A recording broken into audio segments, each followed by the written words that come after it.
देखिए, डिजिटल दौर है, हर जगह पर डिजिटलाइजेशन है, हर कोई डिजिटल दुनिया में ही है और ऐसे में पूजा पाठ भी डिजिटल तरीके से हो रहा है। लेकिन ये कितना सही है, कितना गलत है, इस पर आज चर्चा करेंगे। मामला कहां से उठा है, पहले वो बता देते हैं। बद्रीनाथ के ब्रह्म कपाल में तीर्थ पुरोहितों ने ऑनलाइन ठगी और अवैध रूप से किए जा रहे श्राद्ध तर्पण पिंड कार्यों के खिलाफ मोर्चा खोल दिया।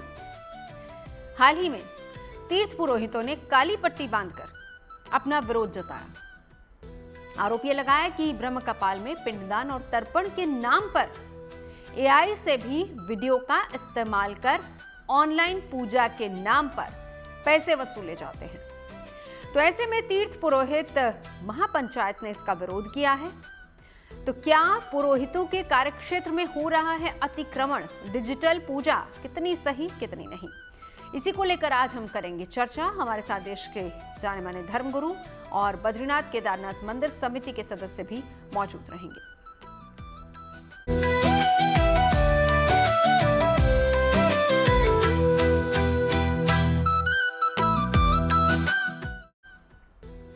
तो डिजिटल पिंडदान पर विवाद क्यों हो रहा है? दरअसल बद्रीनाथ में ब्रह्म कपाल पुरोहितों के इस विरोध के पीछे तर्क क्या है, ये जानना बहुत जरूरी है। चलिए आपको बताते हैं। दरअसल हुआ ये कि स्थानीय पुरोहित समाज ने यहां ऑनलाइन पूजा का विरोध किया।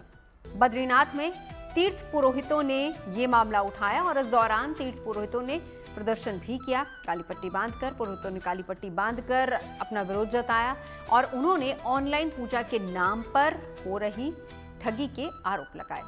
पुरोहितों का आरोप है कि एआई वीडियो के जरिए ऑनलाइन पूजा करवाई जा रही है, जबकि परंपरा के तहत ब्रह्म कपाल में पिंडदान होते हैं और साथ ही पुरोहितों ने बड़े आंदोलन की चेतावनी भी दी है। पुरोहितों ने पुलिस अधिकारियों से भी इसकी शिकायत की है। इतना ही नहीं, तप्तकुंड में भी अवैध रूप से कर्मकांड करवाने के आरोप लगाए गए हैं। लेकिन उनका कहना है कि ऑनलाइन पिंडदान शास्त्र सम्मत नहीं है। पुरोहितों ने इसके पीछे सदियों पुरानी परंपरा का हवाला देते हुए कहा कि वो प्रभावित हो रही है। वैसे मान्यता यह है कि ब्रह्म कपाल में पिंडदान से पितृदोष का प्रभाव कम हो जाता है और इसीलिए लोग वहां जाते भी हैं पिंडदान कराने के लिए। बहरहाल स्थानीय पुरोहितों का कहना है कि श्रद्धालुओं को गुमराह किया जाता है, ऑनलाइन पूजा के नाम पर उन्हें ठगा जा रहा है और इस मामले में सख्त कार्रवाई की जरूरत है। हम लोग अपने एक मुद्दे पर यहाँ पर एक छोटी सी बात सभी जो है समाज से और सरकार से रखना चाहते हैं।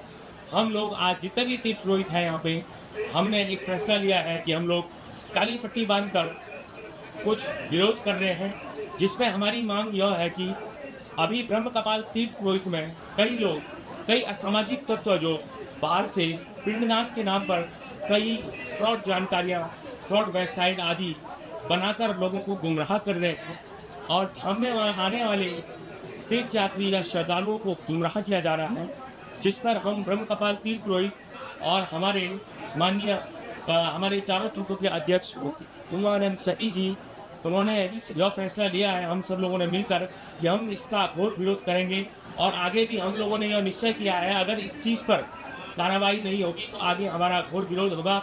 हम लोग इसमें आगे उग्र जो है हड़ताल करेंगे सभी लोग मिलकर। तो चलिए आज इसी को लेकर हम चर्चा करेंगे। खास मेहमान हमारे साथ जुड़ चुके हैं। हेमंत बेदी चेयरमैन है श्री बद्रीनाथ केदारनाथ टेम्पल कमेटी से। हमारे साथ इस वक्त राज मिश्रा जी जुड़ चुके हैं, एस्ट्रोलॉजर। वान्यारा जी एस्ट्रोलॉजर हमारे साथ जुड़ चुके हैं। आप सभी का बहुत बहुत स्वागत है। हेमंत जी, शुरुआत में आप ही से करूंगी। पूरा मामला क्या है, आखिर विरोध किस बात को लेकर हो रहा है? जी नमस्कार। जी सर। ये बात सही है कि डिजिटलाइजेशन का जमाना है, लेकिन जो हमारे ये तीर्थ स्थल है, जो ब्रह्म कपाल के जो हमारे तीर्थ पुरोहित हैं जिन्होंने इसका विरोध भी किया है, और ये बात मैं मानता हूँ कि उनका विरोध बिल्कुल जायज है, क्योंकि ये शास्त्र सम्मत भी नहीं है और इन स्थानों की एक अपनी मान्यता है, ये अपनी परंपराएं हैं और भारत की जो संस्कृति है, भारतीय संस्कृति और भारत की जो हमारे इस प्रकार के जो हमारे तीर्थ स्थल है, उन सब की एक अपनी महत्ता है। तो मैं समझता हूँ कि जिस तरह से ये ऑनलाइन और ये डिजिटलाइजेशन का एक वो लेकर कि हम आज इसके माध्यम से एआई के माध्यम से भी पिंडदान कर रहे हैं, वहाँ पर ऑनलाइन से पिंडदान कर रहे हैं, तो निश्चित ही ये मैं समझता हूँ शायद परंपराओं के खिलाफ है और इस पर इसका कुछ लोगों ने इसके द्वारा फ्रॉड तरीके से फर्जी वेबसाइट भी बनाई हुई है और देश के अंदर 140-120 करोड़ सनातन धर्मी हैं पूरे भारत के अंदर और तमाम पूरी देश दुनिया से लोग यहाँ पर बद्रीनाथ की इस स्थल को मानते हैं।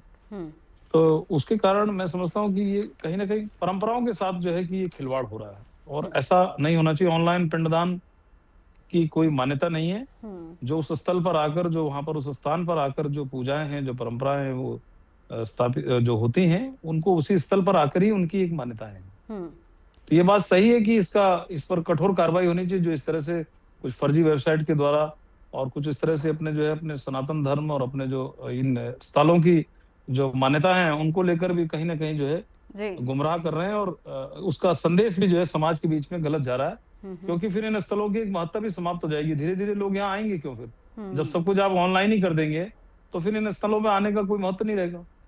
बिल्कुल नहीं। हेमंत जी आप आगे बढ़ूं क्योंकि मेरे सहयोगी वहां से सीधा जुड़ेंगे। अभी हमारे साथ हम जुड़ चुके हैं, कमल नयन सिलोनी हमारे साथ इस वक्त जुड़ चुके हैं। कमल आपसे जानना चाहूंगी क्योंकि मामला देखिए काली पट्टी बांध के विरोध किया है, उन्होंने कहा कि ऐसा नहीं होना चाहिए। जरा हमें विस्तार से बताइए वहां एक्चुअली होता क्या है। अगर हम ब्रह्म कपाल की बात करें, लोग वहां तक क्या पहुंच पाता है या उससे पहले उनको डाइवर्ट कर दिया जाता है, गुमराह किया जाता है? किस तरीके से ये पूरी ठगी का मामला चल रहा है वहां? जी नवजोत, ये ब्रह्म कपाल जो है वो बद्रीनाथ यात्रा का मुख्य है और यहाँ पे जो पितरों का पिंडदान होता है, खासकर बद्रीनाथ मोक्ष का धाम है। ऐसे में यहीं पे पिंडदान के लिए जो श्रद्धालु होते हैं देश के कोने कोने से अपने पितरों की मोक्ष की कामना करने के लिए यहाँ पे पहुंचते हैं। ऐसे में ब्रह्म कपाल पहुंच रहे हैं श्रद्धालु, यहाँ पे तो पहुंचते हैं। लेकिन जो ये काली पट्टी का मामला है ये विशेष तौर पे उसलिए है क्योंकि ऑनलाइन माध्यम से, खासकर सोशल मीडिया पे इन दिनों कई पंडित बन चुके हैं जो बद्रीनाथ की पूजा ऑनलाइन माध्यम से रील बनाकर, वीडियो बनाकर फेसबुक पे डालते हैं और लोग इनके बहकावे में आके इन लोगों को पूजा की जो अमाउंट होती है ऑनलाइन माध्यम से अपनी पूजा कराने का वो दे देते हैं। इस तरह से ठगी का शिकार हो जाते हैं। जबकि ब्रह्म कपाल की पूजा या बद्रीनाथ की पूजा, जब आप बद्रीनाथ जाओगे या फिर बद्रीनाथ की जो ऑनलाइन पूजाएं हैं वो मंदिर समिति, बद्रीनाथ केदारनाथ मंदिर समिति की ऑनलाइन पोर्टल पे ही बुक होती है, जो कल की होंगी, परसों की होंगी, जैसे भी जो होती है। लेकिन ऐसे इस तरह से कोई पंडित इस तरह की पूजाएं यहाँ पे करता नहीं है। बद्रीनाथ धाम से भी नहीं करता है। बद्रीनाथ की पूजाएं बद्रीनाथ में आने के बाद ही होता है। ब्रह्म कपाल का जो पिंड तर्पण है वो भी ब्रह्म कपाल आने के बाद ही यहाँ पे श्रद्धालुओं द्वारा दी जाती है। ठीक है कमल, एक चीज बताइए, क्या लोग वहां तक पहुंचते, क्योंकि खबरें ऐसी भी आ रही हैं कि बीच रास्ते में उनको गुमराह कर दिया जाता है कि आप दूसरी जगह जाइए, वहां हम जाके आपकी पूजा करा देते हैं। क्या ये भी मामला है या फिर उनका आरोप सीधे तौर पर यह है कि फर्जी पंडित ऑनलाइन ठगी कर रहे हैं ब्रह्म कपाल में पूजा के नाम पर? जी अभी का जो मामला है ये यही है कि जो ऑनलाइन माध्यम से, क्योंकि ब्रह्म कपाल जो बद्रीनाथ आएगा वो ब्रह्म कपाल जाता है, ठीक है। ऑनलाइन पे के नाम पे जो ब्रह्म कपाल के नाम पे ऑनलाइन जो वीडियो डाल रहे हैं, जो पूजा अर्चना कर रहे हैं ऑनलाइन, पता नहीं कहाँ ये मंदिर है, कहाँ ये ब्रह्म कपाल बनाते हैं, वहीं पे पूजा करते हैं। और इसमें कई लोग ठग जाते हैं, जो खासकर जो गरीब होते हैं, जो बद्रीनाथ की यात्रा पे नहीं आ पाते हैं, वो लोग ठगे महसूस करते हैं। ऐसे में इन जो पंडा समाज है, तो तीर्थ पुरोहित है ब्रह्म कपाल का, इन लोगों ने यहाँ पे काली पट्टी बांध के इनके खिलाफ एक नया वो शुरू किया है, विरोध प्रदर्शन शुरू किया है, ताकि जल्द से जल्द इन पे एक्शन हो। जितने भी वीडियो हैं, जितने भी ये लोग हैं, इनको पकड़ा जाए ताकि लोग ठगी का शिकार ना हो सके कह के। बिल्कुल। अभी तक मामला कहाँ पहुंचा है? क्या इसमें किसी की कोई गिरफ्तारी हुई है? क्या एक्शन हुआ है इसमें कोई? जी अभी तक तो कोई कार्रवाई नहीं हुई है, लेकिन ये लोग रोजाना विरोध कर रहे हैं। काली पट्टी बांध के ही इन लोगों का ये है कि जब तक कार्रवाई नहीं होती, आगे इन्होंने बड़े आंदोलन की चेतावनी दी है। देखते हैं क्या होता है। बिल्कुल। चले कमल, शुक्रिया पूरी जानकारी के लिए। हेमंत जी अब मैं आपके पास आना चाहूंगी। देखिए ये एक तरीके से एक मंदिर की एक अपनी परंपरा होती है और उस तरीके से जब हम जाते हैं, जाहिर सी बात है कि जो बद्रीनाथ धाम जा रहा है वो बहुत कठिन यात्रा भी है ये, और वहां पर पहुंचता है, और ऐसे लोग जो कि लोगों को गुमराह करते हैं ऑनलाइन के नाम पर, क्या कुछ इन पर कार्रवाई के बारे में सोच रही है सरकार? लेकिन यारिका जी मैं जरूर आपका, क्योंकि आज तक एक देश का बड़ा चैनल है और बहुत सारे लोग देखते हैं और यहाँ पर ये जानकारी जरूर सबके सामने आनी चाहिए कि श्री बद्रीनाथ केदारनाथ मंदिर समिति 1939 में ये टेम्पल एक्ट बना था, टेम्पल कमेटी बनी थी और 47 टेम्पल हमारे अधीन है, जिसमें श्री केदारनाथ जी और श्री बद्रीनाथ जी तो दो बड़े अधिष्ठान हैं उसके साथ साथ हमारे पास 45 मंदिर और 45 हमारे टेम्पल हैं जो अधीनस्थ मंदिर समिति चलाती है।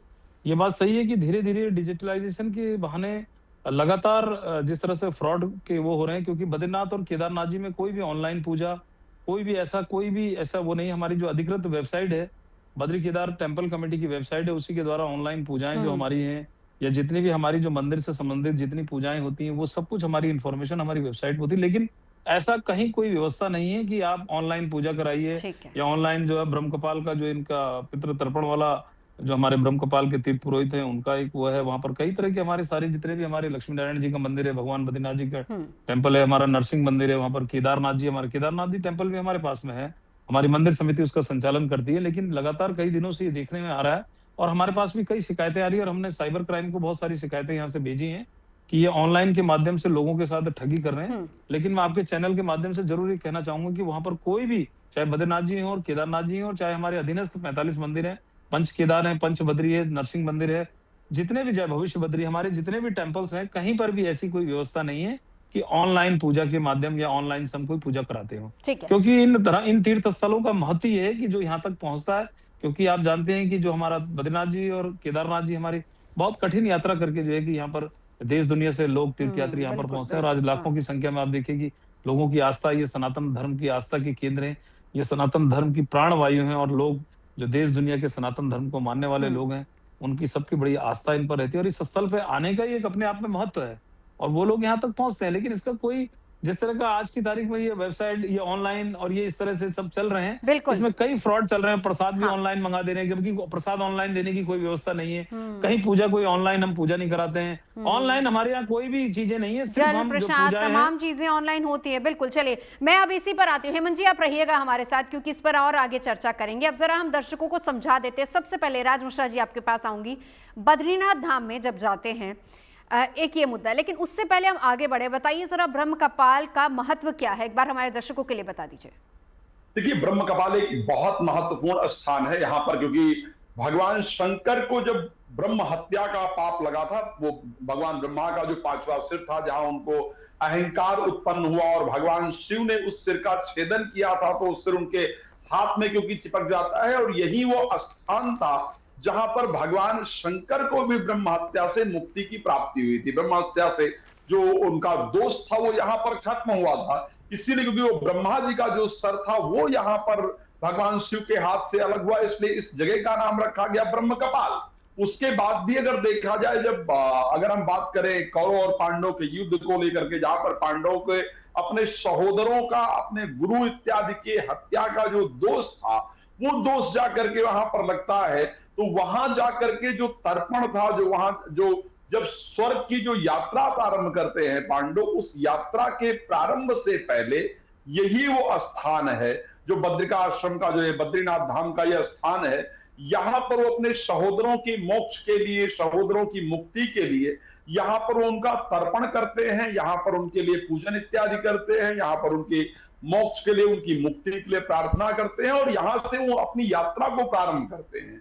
तो सबसे पहले, क्योंकि भगवान शंकर को जो ब्रह्म हत्या का पाप था उससे यहां छुटकारा प्राप्त हुआ, जो ब्रह्मा जी का जो सर था, जो एक 5वां सर था, वो यहां पर छूटा, इसलिए उसको ब्रह्म कपाल स्थान नाम दिया गया। उसके बाद पांडवों ने यहां पर अपने पितरों के लिए किया, वो स्थान हुआ। और शास्त्र ऐसा बार बार वर्णन करता है कि जिनको गया श्राद्ध करने पर भी जिनके पितरों को मोक्ष की प्राप्ति नहीं होती है, जिनके पितरों को सद्गति प्राप्त नहीं होती है, अगर वो बद्रिका आश्रम में आकर के अपने पितरों के निमित्त ब्रह्म कपाल में श्रद्धा पूर्वक अगर श्राद्ध करते हैं, उनके मोक्ष का उपाय करते हैं, तो निश्चित रूप से उसका पूर्ण फल उनको प्राप्त होता है, और मोक्ष की प्राप्ति होती है। ये क्षेत्र कोई साधारण क्षेत्र नहीं है जहां पर जिसके नाम पर इस प्रकार की प्रक्रियाएं की जाए। ये क्षेत्र एक बहुत महत्वपूर्ण क्षेत्र है, जहां उसका एक विशेष महत्व है, जहां पहुंच करके अगर श्रद्धा पूर्वक तर्पण इत्यादि किया जाए तो उसका लाभ होता है। बिल्कुल, एक बार अब वान्या जी आपके पास आती हूँ। देखिए, इसका महत्व तो हमने राज मिश्रा जी से जान लिया। जब इस तरह की पूजा होती है, स्पेशली अगर हम पिंडदान की बात करें, हम किसी और पूजा की भी बात करें,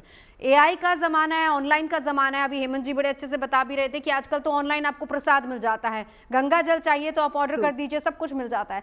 क्या इसका कोई लाभ होता है? क्या वाकई एक तो वो है कि आप सच्चे मन से, सच्चे भाव से, श्रद्धा भावना के साथ जा रहे हैं, वहां उस पूजा में शामिल हो रहे हैं, खुद मंत्रोच्चारण कर रहे हैं, खुद वहां पर तमाम तरह की जो विधियां हैं उसको निभा रहे हैं, और एक ऑनलाइन या फिर एआई के माध्यम से, इसका कितना पुण्य मिलता है और ये कितना सही है? देखिए, जेएनटी के माध्यम से आप सभी को मेरा नमस्कार। नवजोत जी, मैं आपकी बात से बिल्कुल अग्री करती हूँ। कोई भी टेक्नोलॉजी आती है तो टेक्नोलॉजी का यूज भी होता है और वही टेक्नोलॉजी का मिसयूज भी होता है। आज की डेट में आपके चैनल से ही हमने कई बार कहा था कि एआई का मिसयूज बहुत ज्यादा पीक पर होगा। ये कंप्लीट जो केस है, यहाँ पर जो है भोले भाले जो श्रद्धालु हैं, जो शरणार्थी हैं, वो फंसते हैं इस ऑनलाइन के चक्रों में। और कहीं ना कहीं जो वेबसाइट्स हैं, मुझे ऐसा लगता है जो भी एंड यूजर है, अगर आप नहीं देख पाते तो एटलीस्ट उन वेबसाइट्स की ऑथेंटिसिटी जो है आप चेक कराएं। अगर आपको कुछ गलत लगता है, आप साइबर क्राइम को रिपोर्ट करें। आप कहीं भी पैसे दे रहे हैं तो एटलीस्ट आप एक बार चेक तो कर लीजिए कि आप कहाँ पैसे दे रहे हैं, क्यों दे रहे हैं, उस ऑनलाइन की कितनी रेलिवेंस है। आज इतने सारे वेबसाइट्स चल रहे हैं। नहीं, जैसे सवाल यहाँ पर ये है ना कि क्या पूजा पाठ ऑनलाइन हो सकते हैं? आप पितरों का तर्पण ऑनलाइन कर सकते हैं? देखिए, आप नहीं कर उससे सकते, पुण्य क्योंकि कितना जितना मिलेगा? आप जो या फिर हाँ, ये उससे बस आपको खाना क्या पूर्ति हो रही मिलेगा? कि ठीक है हमने करना है, हमने कर दिया, चलिए काम खत्म?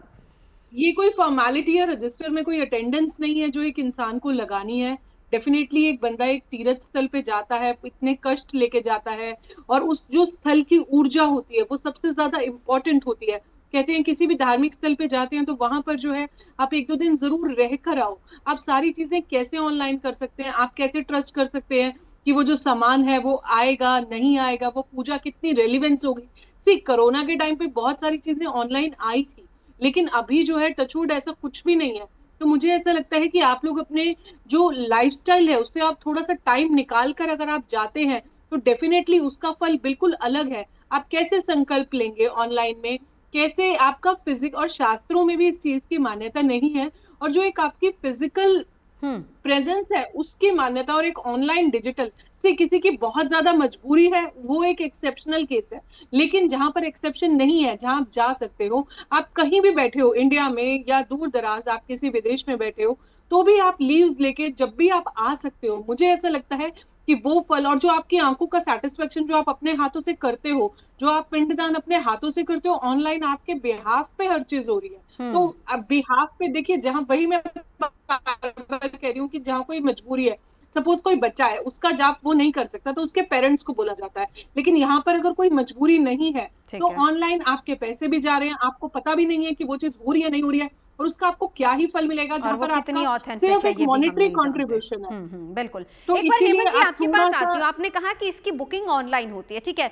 दो चीजें होती हैं यहाँ पर, एक तो डिजिटली हमें थोड़ा सा अवेयर होना पड़ेगा, लोगों को भी थोड़ा अवेयर होना पड़ेगा कि क्या वाकई जहाँ पर वो बुकिंग करा रहे हैं या फिर अगर वो ऑनलाइन भी कुछ करवा रहे हैं पूजा वो सही है नहीं। दूसरी बात, जब ऑनलाइन बुकिंग होती है, सर थोड़ा सा हमारे दर्शकों के लिए बताते जाइए, उनको इन्फॉर्मेशन भी दीजिए, वो लोग जो कि, क्योंकि अभी तो यात्रा बहुत लंबी चलनी है, बड़ी संख्या में लोग वहां पहुंचेंगे, लाखों के करीब भक्त वहां पर पहुंच रहे हैं, जरा उन्हें बताइए अगर वो वहां पर जाके पिंडदान करना चाहते हैं ब्रह्म कपाल में तो प्रक्रिया क्या है? हेमंत जी। जी, जो वहां पर हमारा ब्रह्म कपाल तीर्थ पुरोहितों का एक समाज है, जो पूरे ब्रह्म कपाल पर वहां पर उनकी एक एसोसिएशन है, वहां पर हमारे सारे तीर्थ पुरोहित रहते हैं। और वो आज से नहीं, मैंने जैसे कहा कि पूरी सनातन धर्म की जब से उत्पत्ति हुई है और सनातन धर्म को जो लोग मानने वाले हैं और पूरी देश दुनिया से जो लोग वहां पर पितृ तर्पण के लिए आते हैं, पितृ दोष के निवारण के लिए वहां पर पहुंचते हैं, तो वहां पर उनका एक पूरा एसोसिएशन है। उन सारे लोगों को इन्फॉर्मेशन दी जाती है और सारी तकनीकी माध्यमों, चाहे आप डिजिटल माध्यम की बात करें या न्यूज़पेपर प्रिंट मीडिया की बात करें, हर माध्यम से हर किसी को हमारे जो हमारे धर्म ग्रंथ भी हैं, जो हमारे धर्माधिकारी भी हैं, जो हमारे इस कार्य को संचालित करते हैं, उन सबके द्वारा समय समय पर ये बताया जाता है और सबको ये बात पता होती है। तो वहां पर जो आते हैं तो वहां पर सारी व्यवस्थाएं हैं उनकी, मैंने जैसे कहा कि पूरी एसोसिएशन है और वहां पर हमारा ब्रह्म कपाल के नाम से जो जितने भी हमारे तीर्थ पुरोहित हैं, तीर्थ पुरोहित समाज के वहां पर बहुत सारे हमारे तीर्थ नहीं, पुरोहित हैं मैं जो जो इस कार्य हेमंत को जी जानना संपादित चाह रही कराते हूँ, हैं। इसके लिए क्या ऑनलाइन बुकिंग होती है? क्या लोग ऑनलाइन इसको नहीं, कोई ऑनलाइन, मैंने पहले ही आपसे ठीक कहा है। है कि बद्रीनाथ जी, केदारनाथ जी के लिए कोई ऑनलाइन ऐसी व्यवस्था नहीं है। आपके चैनल के माध्यम से मैं फिर कहना चाहता हूँ देश दुनिया के लाखों दर्शकों को जो सुन रहे होंगे, जो देख रहे होंगे, कि हमारे यहाँ कोई भी ऐसी व्यवस्था नहीं। इन तीर्थ स्थलों की अपनी एक मान्यता है, यहाँ पर आने का ही एक अपना महत्व है। ये कठिन यात्राएं जो आने के बाद में इस स्थल पर जो व्यक्ति पहुंचते हैं तो उसके बाद उसकी यात्रा जो संपन्न होती है, जिस मकसद के लिए उस यात्रा को करते हैं, उसका ऑनलाइन और ये कोई एआई के माध्यम से या वेबसाइट के माध्यम से ऐसा कोई भी ठीक। प्रावधान हमारे यहाँ मंदिर समिति इस पर नहीं चलिए करती ये है। चीजें आप क्लियर करते जा रहे हैं। एक बार राज मिश्रा जी, शास्त्र क्या कहते हैं? स्पेशली अगर अभी देखिए वान्या जी ने बड़ी अच्छी बात कही कि आपको आइडियली तो फिजिकली प्रेजेंट होना चाहिए। कोविड काल में चीजें ऑनलाइन हुई हैं, लेकिन अब वो समय नहीं है जब यात्रा सुचारू रूप से चल रही है, तो क्या जब भी आपको समय मिले आप तब जा सकते हैं? शास्त्रों में क्या बताया गया है? क्या ऑनलाइन की हुई पूजा आपको उतना ही फल देती है या नहीं, या फिर ये हम कहें कि एक ठगी का जरिया बना हुआ है, जैसे कि यहाँ पर विरोध भी हो रहा है? बिल्कुल, मैं उस दोनों विषय पे आता हूं। श्री रामचरितमानस में गोस्वामी तुलसीदास जी ने एक शब्द कहा था कि कलिमल ग्रसे धर्म सब लुप्त भये सदग्रंथ और दंभिन निज मति कल्प कर प्रगट किए बहुपल। आज की परिस्थिति इस प्रकार से हो गई है कि एक्चुअल में जो धर्म की वास्तविक परिभाषा थी, जो धर्म का वास्तविक जो स्वरूप था, उस स्वरूप को कहीं ना कहीं लोग भूल करके जल्दबाजी में बहुत कुछ प्राप्त करने के लिए या जो कुछ समाज में भ्रमित किया जा रहा है उसके पीछे कहीं ना कहीं लोग भ्रमित हो रहे हैं, लोग भाग रहे हैं, इसमें कोई दो राय नहीं है। अब सबसे बड़ी बात ऑनलाइन ठगी वाला विषय है। अभी शायद कुछ दिन पहले आप लोगों ने देखा होगा नवजोत जी कि एक ऑपरेशन कालनेमी चलाया था उत्तराखंड सरकार ने, और उसके अंदर इवन आप अन्य धर्म से जुड़े हुए लोग, अन्य पंथ से जुड़े हुए बहुत सारे लोगों को अपने साधु बने हुए, संत बने हुए, हरिद्वार के अंदर पूजा कराते हुए, रुद्राक्ष बेचते हुए, जिनका कोई लेना देना ही नहीं था, वो लोग जाकर के मिले हैं। सबसे बड़ा विषय जो है वो ठगी का विषय है। अगर किसी तीर्थ क्षेत्र के अंतर्गत आप मौजूद होते हैं तो आप आत्मिक रूप से वहां प्रेजेंट होते हैं। अगर आप जब आप पूजन कर रहे होते हैं तो आपकी आत्मा जुड़ी होती है, और शास्त्र कहता है कि शरीर से पूजन कर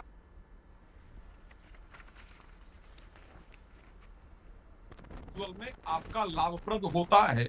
वो आत्मा आपकी जो है वो परमात्मा से है। अगर आत्मा आपकी परमात्मा से जुड़ी हुई है तो आपको उस पूजन का लाभ प्राप्त होगा। तो ये कह देना कि क्या ऑनलाइन पूजा और फिजिकल पूजा दोनों एक जैसी है, मुझे लगता है बिल्कुल भी नहीं है। ऑनलाइन पूजा फिजिकल पूजा की जैसी नहीं हो सकती है।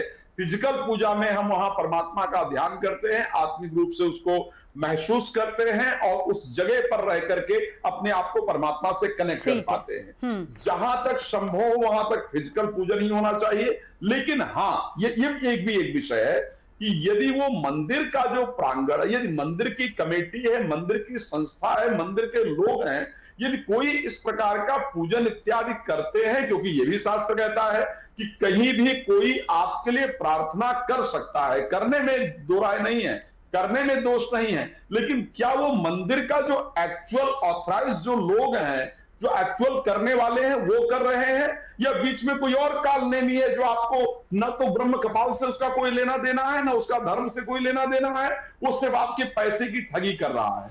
तो मेन विषय यहां पर जो है नवजोत जी, वो ठगी का है। शास्त्र सबसे बेहतर मानता है आपके फिजिकल पूजन को। कोई बहुत बड़ी प्रक्रिया है कि आप चलने में असमर्थ हैं या कोई और विषय है, तो अगर वहां का कोई व्यक्ति है जो एक्चुअल उस मंदिर को, ऐसे मुझे लगता है कि ये जिनसे हम अभी चर्चा में जुड़े हुए हैं, जो ये मंदिर कमेटी को निकालना चाहिए इस प्रकार का विरोध के बजाय। हेमंत द्विवेदी जी चेयरमैन है बद्रीनाथ केदारनाथ टेम्पल कमेटी के, उनसे आगे क्योंकि एक्शन क्या हुआ है जानूंगी। लेकिन राज मिश्रा जी एक बात और बताइए मुझे बिल्कुल क्लियरली। देखिए बहुत सारे ऐसे पंडित एस्ट्रोलॉजर्स होते हैं जो बताते हैं कि भाई आपको फला काल सर्प दोष है या फिर आपको इस तरह की पूजा करानी चाहिए, हम पूजा कर देंगे। देखिए इसमें कोई दो राय नहीं कि आज की तारीख में भी हम यहाँ सिर्फ बद्रीनाथ की बात नहीं कर रहे हैं, वहाँ तो उनके कार्यक्षेत्र में अतिक्रमण हुआ तो फिर उसके बाद मामला उठा क्योंकि उन्होंने काली पट्टी बांधी। लेकिन ऐसे बहुत सी ऐसी हमारे तीर्थ स्थल हैं जहाँ पर इस तरह की पूजा होती है, ऑनलाइन पूजा होती है, ये कह के कि हम आपके फला दोष की पूजा कर देंगे, आपको यहाँ पहुँचने की जरूरत नहीं है, आप फोन पे भी अवेलेबल रहेंगे तो भी चलेगा, एआई के जरिए पूजा हो रही है, वीडियो कॉल के जरिए पूजा हो रही है, ये कितना सही है सर? शास्त्र ने एक बात कहा है नवजोत जी, उसमें एआई और वीडियो कॉल का मुझे लगता है रोल नहीं है। लेकिन अगर हम गरुड़ पुराण इत्यादि को पढ़ते हैं तो वहां पर इस चीज का जरूर वर्णन है, जिसे मान लिया जाए 1% एक उस विषय पर चर्चा आती है जब गरुड़ पुराण इत्यादि का अध्ययन किया जाता है कि आखिर किसी का अगर पुत्र नहीं है तो उसका श्राद्ध कौन करे, या उसके परिवार में कोई नहीं है तो आखिर उसका श्राद्ध कौन करे। तो ये सब वर्णन आता है कि मित्र श्राद्ध कर सकता है, पुरोहित श्राद्ध कर सकता है, जो उस व्यक्ति का मित्र इत्यादि है वो उसका श्राद्ध कर सकता है, वो उसका तर्पण कर सकता है, कर सकती है, वो उसका पिंडदान कर सकता है, कर सकती है। किसी का पुत्र नहीं है तो पुत्री पिंडदान कर सकती है। इस प्रकार के कुछ वर्णन आते हैं जहां पर ये मिलता है कि किसी के बिहाफ पर कोई कर सकता है, लेकिन यदि वो उसका गुरु है या उसका मित्र है या उसका रिलेटिव है या कोई, अगर वो करने के योग्य है तब, तो इस प्रकार की परिस्थिति में गरुड़ पुराण इत्यादि के अंतर्गत चर्चा आई है कि उसको किया जा सकता है। लेकिन यहां पर तो वो वाला विषय है ना कि जब कोई वहां पर होगा, ब्रह्म कपाल में होगा, तब तो वो आपके लिए करेगा। जो उस जगह का पुरोहित है वो तो आपके लिए कर सकता है। अगर पुरोहित आपका लिए संकल्प लेकर के करता है कि ये मेरा यजमान है, इस यजमान के कल्याण हेतु मैं इस पूजन को करने जा रहा हूं, तब तो वो पॉसिबल है ना। यहां तो विषय ही अलग है। यहां लगता है मुझे कि ऑनलाइन पूजा का विषय नहीं है, बल्कि सीधे सीधे फ्रॉड का विषय है, सीधे सीधे ठगी का विषय है कि जहां पर ना उस स्थान से वो जुड़े हैं, ना कोई लेना देना है, सिर्फ वो बीच में पैसा कमाने का एक रास्ता। और ये शायद सभी तीर्थों में हो रहा है। और वही सवाल कर रही थी ना राज जी, क्योंकि लोग डर जाते हैं, अब बता देते कि फला पूजा फला पूजा। अब लोगों के पास इतना समय नहीं है, वो इंतजार, वो लोग कहते हैं कि ठीक है कब हमें वक्त मिलेगा ये पूजा कराने का, इससे अच्छा ये है कि हम ऑनलाइन ही करा लेते हैं। वाणी जी, इस पर आप क्या कहेंगे? जी नवजोत जी, आप बिल्कुल ठीक कह रहे हैं। और यहाँ पर मैं ऐसा बोलती हूँ कि ये फेयर मॉन्गरिंग जो है, ये जो डर से जो है पैसे निकलवाना, और इसमें अभी मैं एक आर्टिकल पढ़ रही थी जहां पर जो है बद्रीनाथ धाम में 550 फेक वेबसाइट्स जो हैं वो बनी हैं, जो किस चीज का दावा करती हैं, on the spot advance booking का, और होटल बुकिंग का, और हेलीकॉप्टर टिकट्स का जो है फेक दावा, ऑन द स्पॉट अवेलेबिलिटी का फेक दावा। हम लोगों को ये चीज चेक करनी पड़ेगी कि जहां पर भी हम बुकिंग्स कर रहे हैं वो ऑथेंटिक वेबसाइट्स होनी चाहिए, वो यूआरएल फेक नहीं होने चाहिए। वो जो है कस्टमर्स को प्रेशराइज करते हैं कि आप इमीडिएट पेमेंट करें और अपनी ही यूपीआई आईडी के थ्रू करें। यहाँ पर जो है आईडीज भी बहुत ज्यादा हैक हो रही हैं, तो एंड यूजर को भी ये चीज थोड़ी सी समझनी पड़ेगी कि आप कोई भी चीज जल्दबाजी में ना करें, और आप कोई भी चीज डर के उससे ना करें कि आप ये नहीं करेंगे तो आपके साथ ये हो जाएगा। मैं ऐसा आपके चैनल से, जीएनटी से बहुत क्लियर बोलना चाहती हूँ कि आप लोग अपना भी ब्रेन अप्लाई करें साथ में, कि आप कहाँ पर क्या पेमेंट कर रहे हैं, वो कहाँ जा रही है, वो किसके पास जा रही है। आप उसके वेबसाइट के हाइपरलिंक्स चेक करें, वो वेबसाइट चल भी रही है, वो कितनी ऑथेंटिक है, क्या वो गवर्नमेंट वेबसाइट है। और ये चीज जो है मैं बद्रीनाथ धाम और केदारनाथ धाम की जो अथॉरिटीज है मैं उनको भी बोलना चाहती हूँ कि आप लोगों की जो भी ऑथेंटिक और वेबसाइट्स हैं वो पब्लिकली जितना ज्यादा पब्लिसाइज हों, कि आप लोग सिर्फ इन्हीं वेबसाइट्स को जो है यूज करें। और अगर किसी को कोई फ्रॉड वेबसाइट दिखती है तो आप साइबर क्राइम में जो है इस चीज को रिपोर्ट करो, ताकि किसी और का भी जो है भला हो। पर रही बात डरने की, आप डर से जो है आप जो भी बुकिंग्स कर रहे हैं, या डर से आप जो भी पूजा जो करते हैं, या आप डर से कुछ भी ऐसा करते हैं, तो अपने मन से सबसे पहले इस डर को निकालिए। ईश्वर कभी ये नहीं कहता कि अगर आप ये नहीं करेंगे तो आपके साथ ये बुरा होगा, ऐसा नहीं है। और जब भी आपको समय मिले, जो आपकी अवेलेबिलिटी हो, आप उस टाइम पर वहां पर खुद जाएं, जो आप वो एनर्जी लेके आएंगे, जो ऑरा लेके आएंगे, जो अपने पितरों का आशीर्वाद लेके आएंगे, और ऑथेंटिक लोगों से अगर वो आप पूजा कराते हैं। चंद्रांशु जी महाराज भी हमारे साथ जुड़ चुके हैं, बहुत अहम विषय है चंद्रांशु जी। चंद्रांशु जी, स्वागत है आपका। देखिए, चर्चा जो शुरू हुई थी वो हुई है बद्रीनाथ के जो पुरोहित हैं, उन्होंने काली पट्टी बांध के विरोध किया है। उन्होंने कहा है कि ऑनलाइन जिस तरीके से पिंडदान हो रहा है, पूजा हो रही है, वो बिल्कुल गलत है। एक तरीके से उनके कार्यक्षेत्र में अतिक्रमण की बात सामने आ रही है। अब सर, सवाल यहाँ पर ये है कि जो आजकल पूजा होती है या विशेष पूजा होती है जो ऑनलाइन कर दी जाती है, ये कितना सही है? बहुत बहुत धन्यवाद नवजोत जी। हमारे यहाँ की मान्यता है कि भावो ही विद्यते देवा भावग्राही जनार्दना। भगवान भाव में बसते हैं और भाव को, श्रद्धा को ग्रहण करते हैं। भगवान मार्केटिंग के विषय नहीं है, भगवान श्रद्धा के विषय हैं। और उनके द्वारा किया हुआ उनके प्रति जो कार्य है वो श्रद्धा युक्त होकर के व्यक्ति करता है, उसको स्वीकार करते हैं। जहां तक मार्केटिंग युग की बात है, एआई के द्वारा आजकल जो भी लोग कर रहे हैं, हम जहां तक जानते हैं, जितना जानते हैं, उसमें इस तरह की कोई बात नहीं है। लोग करते तो हैं, पर वास्तविक में क्या कर रहे हैं वो एक प्रश्न खड़ा हुआ है। तो ये बिल्कुल जो भी आपत्ति वो एक उनके बिजनेस पर, उनके काम पर ये बातें नहीं है। ये बात तो होनी भी नहीं चाहिए, क्योंकि मार्केटिंग पूजा पाठ करवाने लोगों का कोई बिजनेस व्यापार नहीं है। और जो लोग यजमान भी पूजा पाठ करवाने के बदले में 500 मजदूरों को देते हैं, तो 500 पंडित को भी देना चाहिए, 1000 पंडित को भी देना चाहिए। इस भावना के साथ जो देते हैं, न उस पंडित का कल्याण है, न उस यजमान का ही कल्याण है। पूजा में दी हुई सामग्री अगर ऐसा इसी भावना के साथ किसी ने दिया हुआ है, ऐसी सोच के साथ देता है कि पूजा में लगना तो कुछ भी चलेगा, तो जैसा पूजा वैसे देवता आशीर्वाद भी देते हैं, वैसे वरदान भी देते हैं। तो बिल्कुल जिन्होंने विरोध किया, हाँ विरोध उनका बिल्कुल ठीक है कि आज का डिजिटल मार्केट के नाम से होता कुछ नहीं है, एक दुकान केवल चल रही है। ये रुकना चाहिए, क्योंकि इसमें आडंबर, पाखंडवाद जैसी बातें हैं, इसमें वास्तविकता से बहुत ज्यादा दूरी बनी हुई है। तो इन चीजों से विरोध का होना चाहिए। और जो लोग जिनको श्रद्धा से कोई मतलब नहीं है, केवल दुकान चला रहे हैं, हमारे धर्म के साथ में, आस्था के साथ में, लोगों की भावनाओं के साथ में जो खिलवाड़ कर रहे हैं, ये रुकना चाहिए दुकानदारी। ये बिल्कुल सत्य है, उनका हम समर्थन करते हैं इस बात। बिल्कुल, लेकिन ये सिर्फ यहाँ की बात नहीं है। अब यहाँ पर क्योंकि पुरोहितों ने काली पट्टी बांधी तो ये मामला आया, वो पुलिस के पास गए हैं, प्रशासन के पास, सरकार के पास भी ये मामला पहुंचा है। अगर कहीं ऑनलाइन ठगी का मामला है तो उसको लेकर अब जांच होगी। जैसा कि अभी आपसे कुछ देर पहले हमारे साथ सरकार की तरफ से भी नुमाइंदे हेमंत द्विवेदी जी मौजूद थे, उन्होंने कहा कि हमारे संज्ञान में है। लेकिन सर बड़ी बात यह है, यहाँ केवल हम बद्रीनाथ की बात नहीं करें, यही चर्चा वन्य जी और राज मिश्रा जी से हो रही थी। सवाल आपसे है चंद्रांशु जी महाराज, केवल एक मंदिर की बात नहीं है। देखिए बहुत बार ऐसा होता है कि लोग अगर किसी पंडित से पूछते हैं या एस्ट्रोलॉजर से पूछते हैं तो वो कुछ ऐसे दोष आपकी कुंडली में बता देते हैं कि आपको तुरंत से पूजा करानी है और इसी दिन पूजा करानी है, और अगर आप अवेलेबल नहीं है तो हम कर देंगे पूजा, और वो एआई के माध्यम से हो रही है।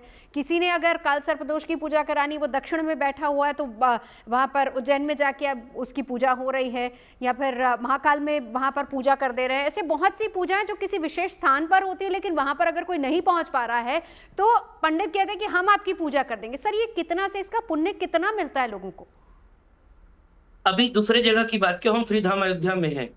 हम सब जानते हैं कि हमारे यहाँ पूर्णतः भगवान के गर्भगृह में या ऊपर के जो दरबार है, कहीं पर भी मोबाइल अलाउ ही नहीं है। तो फिर भगवान का जो भोग लगता है, जो कुछ भी होता है, उसका कहीं प्रसारण होने का तो कोई मतलब भी नहीं है। पर थोड़े दिन पहले एक फ्रॉड तमाम लोग पकड़े गए थे, जो दूर दूर तक भक्तों को लेना देना नहीं, बेचारे कोई अमेरिका में बैठा है, कोई कनाडा में बैठा है, कोई बॉम्बे में बैठा है, तमाम जगह पर लोग बैठे हैं, और वो सभी जगह लोगों पर बैठ करके यहाँ अयोध्या से राम मंदिर का प्रसाद भोग लगवा करके भिजवा रहे हैं। तो ये पूरे देश के अंदर चल रहा है। ये केवल अयोध्या, काशी, मथुरा की ही बात नहीं है, केवल बद्रीनाथ, जगन्नाथपुरी, अन्य जगह की बात नहीं है।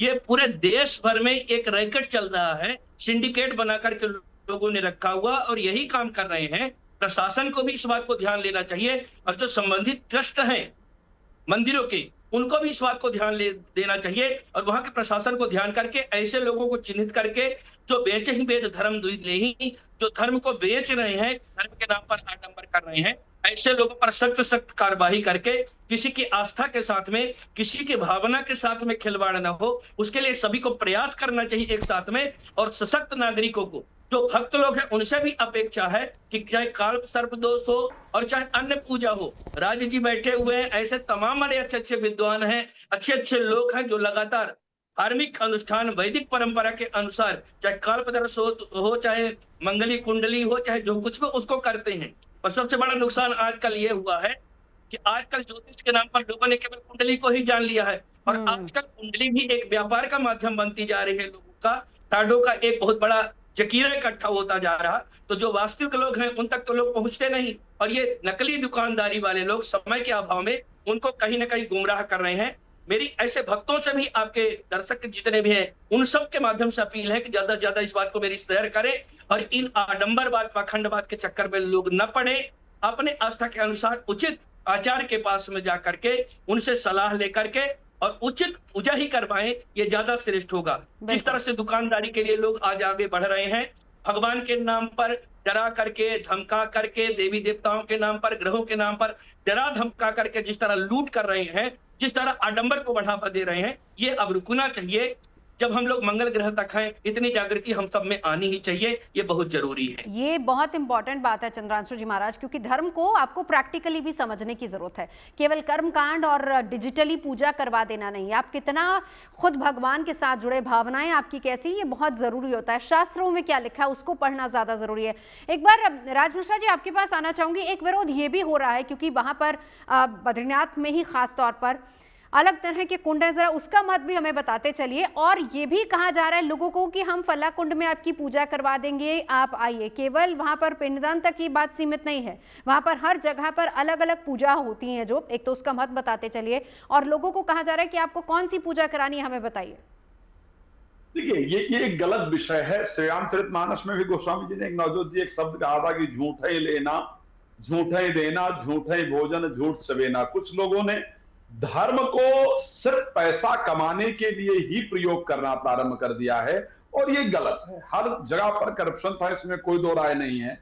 लेकिन जब धर्म को करप्शन के रूप में इस्तेमाल किया जाने लगे, इससे बड़ा दुर्भाग्यपूर्ण और कुछ भी नहीं है। जो लोग इस प्रकार की चर्चा करें, जैसे है अलग अलग कुंड, तप्त कुंड की बात की जाती है बद्रिका आश्रम के अंतर्गत। क्यों ये कुंड क्यों इतना महत्वपूर्ण है? क्योंकि अग्निदेव ने यहां पर बैठ करके स्वयं तप किया था, स्वयं यहां बैठकर प्रार्थना की थी। जब भगवान विष्णु वहां पर आराधना के लिए जाते हैं, वहां पर प्रार्थना के लिए जाते हैं, तो ऐसी परिस्थिति में अग्निदेव ने वहां पर स्वयं प्रकट होकर के उस जल को गर्म किया, ऐसा शास्त्रोक्त मान्यता है। इस कारण से वहां की एक डिफरेंट एनर्जी है, एक वहां की पॉजिटिव एनर्जी है। तो जब उस स्थान पर ही आप पहुंचेंगे तो आप उस एनर्जी को महसूस कर पाएंगे, उस एनर्जी को स्वीकार कर पाएंगे। हाँ ठीक है, अगर कोई व्यक्ति आपके लिए प्रार्थना, ठीक है माता पिता प्रार्थना कर सकते हैं, मैं दोबारा इस विषय को आता हूं, उस प्रार्थना का थोड़ा बहुत प्रभाव आप पर पड़ सकता है। लेकिन कोई अनेक अनियंत्र व्यक्ति जिसको आप जानते नहीं है, जिससे आपका कोई लेना देना नहीं है, वो पूजन जानता भी है या नहीं जानता है, जानती भी है या नहीं जानती, उसका धर्म से कोई लेना देना है भी या नहीं है, फिर वो कह रहा है कि नहीं जी मैं तो बद्रिका आश्रम में बैठ करके आपका पूजन कर दूंगा, जो कि वहां पॉसिबल ही नहीं है। अभी जैसे हम चंद्रांशु जी बता रहे थे कि अयोध्या में पॉसिबल ही नहीं कि गर्भगृह में आप जाकर के कुछ कर पाए, और ये कहा जा रहा है कि जब हम आपका भोग लगवा देंगे, आपका पूजन करवा देंगे। उसके साथ साथ सप्तकुंड, क्योंकि वहां पर अग्निदेव की अपनी महत्वता है भाई, अग्निदेव ने वहां पर तप किया है, तो अगर वहां पर आप पूजन इत्यादि करते हैं तो उसका एक बहुत सात्विक फल आपको प्राप्त होता है, बहुत पॉजिटिव फल आपको प्राप्त होता है। आपके एक्चुअल में जीवन में जो उत्पन्न दोष हैं वो दूर होते हैं, लेकिन वो तभी दूर होना संभव है जब वहां पर फिजिकली आप प्रेजेंट होते हैं, जब वहां पर आप होकर के पूजन करते हैं, तो वो जो स्थान है उसकी जो ऊर्जा है वो आपके आत्मा को पवित्र करती है, आपके आत्मा को स्वच्छ करती है, और उसके बाद आपको उस पूजन का वास्तविकता में फल प्राप्त होता है। तो इसी प्रकार से बद्रिका आश्रम में कई सारे ऐसे स्थान हैं, क्योंकि बद्रीनाथ जो धाम है वो साधारण स्थान नहीं है, इस बात को ध्यान रखिएगा। बद्रीनाथ धाम वो स्थान है जहां पर वेदव्यास जी भाई स्वयं बैठ करके वहां पर उन्होंने पुराणों की संरचना की है, भागवत इत्यादि की स्वयं संरचना, जहां पर नारद जी ने जाकर के वेदव्यास जी को भागवत का जो ज्ञान है वो प्रदान किया है, भागवत के जो श्लोक है वो प्रदान किए हैं। तो बद्रिका आश्रम कोई साधारण स्थान थोड़ी ना है कि आप वहां दूर बैठे हुए हैं और बद्रिका आश्रम का आपको फल प्राप्त हो जाएगा। इट इज नॉट पॉसिबल, वो संभव ही नहीं है। अगर बद्रिका आश्रम का आपको फल प्राप्त करना है, बद्रीनाथ धाम का अगर आपको फल प्राप्त करना है, तो एक्चुअल में वहां तक आपको पहुंचना पड़ेगा, वहां जाकर के महसूस करना पड़ेगा चीजों को, तो ही आपको फल प्राप्त हो रहा है। लेकिन मैं बार बार एक शब्द को कहता हूं नवजोत जी, इसमें दोषी सिर्फ वो नहीं है जो ठगी कर रहे हैं, हाँ। वो दोषी हैं, इसमें कोई दो राय नहीं है। लेकिन हम लोग क्यों नहीं अवेयर हो रहे हैं भाई इस बात को लेकर के? जो ट्रस्ट हैं, जो तीर्थ स्थल हैं, वो क्यों नहीं इसको लेकर के अवेयरनेस फैला रहे हैं? उनको कुछ ऐसी चीजें आज ऑर्गेनाइज करनी पड़ेगी। देखिए ये बहुत इंपॉर्टेंट है, क्योंकि कोई यूएस में बैठा है, सनातन के प्रति लोगों की जागृति बढ़ रही है, उसके लिए पॉजिटिव नहीं है, कि उसके लिए पॉसिबल नहीं कि यात्रा के दौरान यहां तक पहुंच पाए, लेकिन उसकी इच्छा है कि मेरी तरफ से भगवान को कुछ भोग लगे। तो इसलिए जो वहां ट्रस्ट है जो वहां का, जो ऑथराइज जो ट्रस्ट है, उसको कुछ इस प्रकार की व्यवस्था करनी चाहिए और उसका प्रसारण बाकायदा ऑनलाइन होना चाहिए। एटलीस्ट लोग भोग लगाना चाहते हैं। ठीक है, एक सेकंड राज जी, इसी पर एक बार चंद्रांशु जी महाराज आपकी राय जानना चाहूंगी। देखिए, ये बात तो हम सभी जानते हैं कि ऐसे बहुत से ऑनलाइन फ्रॉड इसमें होने लग गए हैं और आप खुद कह रहे हैं कि एक तरीके से पैरेलल सिस्टम खड़ा कर दिया गया जो पूरी तरह से फेक है, जिनको शायद नॉलेज भी नहीं होगी धर्म की। और राज्य की बात भी सही है, जो दूर कहीं विदेश में बैठा है वो अगर नहीं भी आ सकता है तो भी पहली बात उसको कैसे सुनिश्चित किया जाए, और दूसरी बात ऐसे लोगों पर किस तरह की कार्रवाई होनी चाहिए, किस एंड से होनी चाहिए? बिल्कुल, आप एक बात सही कह रही हैं, परंतु रियलिटी अगर देखिए, कभी समाज को गुमराह व्यक्ति को नहीं करना चाहिए, और जब गुमराह नहीं करते तो निश्चित तौर पर आज के समय में जब इतना व्यस्त समय है तो किसके पास इतना टाइम है तो परोपकार परमार्थ के लिए सब काम करेगा। तो अगर वास्तविक में जितने भी ट्रस्ट हैं उन ट्रस्टों के द्वारा लगातार कहीं ना कहीं भगवान के सुबह चाहे आरती, चाहे वैष्णो देवी हो, चाहे राम मंदिर हो, सभी के आरती दर्शन की सबको ऑनलाइन व्यवस्था कर ही देना चाहिए, जो जहां बैठा वहां से भगवान का दर्शन कर सके। और यह कि पूजा भी चल रही है तो पूजा भी कैमरा के सामने हो, लगातार वो कैमरा के सामने हो, जब तक पूजा चले तब तक यजमान परिवार को भी जहां भी बैठे हैं उनके नाम का व्यक्तिगत संकल्प हो, और संकल्प करके जब से पूजा चालू हो तब से लगातार दिखता रहे।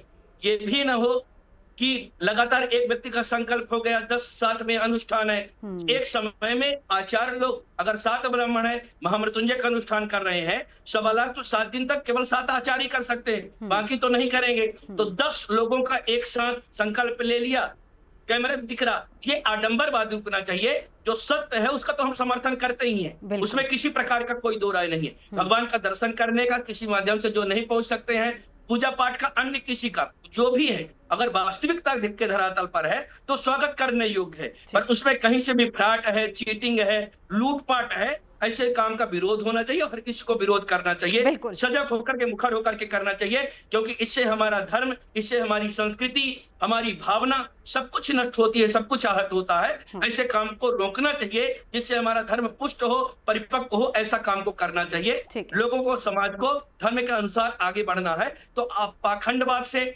आडंबरवाद से नहीं बढ़ सकते हैं। इसलिए सत्य के राह पर चल करके, सत्य का मार्गदर्शन करके ही हम लोग आगे बढ़ा सकते समाज का। इस बात को हम लोगों को ध्यान रखना चाहिए। ठीक है। क्या आप वान्या जी केवल विरोध तक ही रहें या इस पर किसी को स्वतः संज्ञान भी लेना चाहिए, धार्मिक संस्थाओं को या गवर्नमेंट की तरफ से?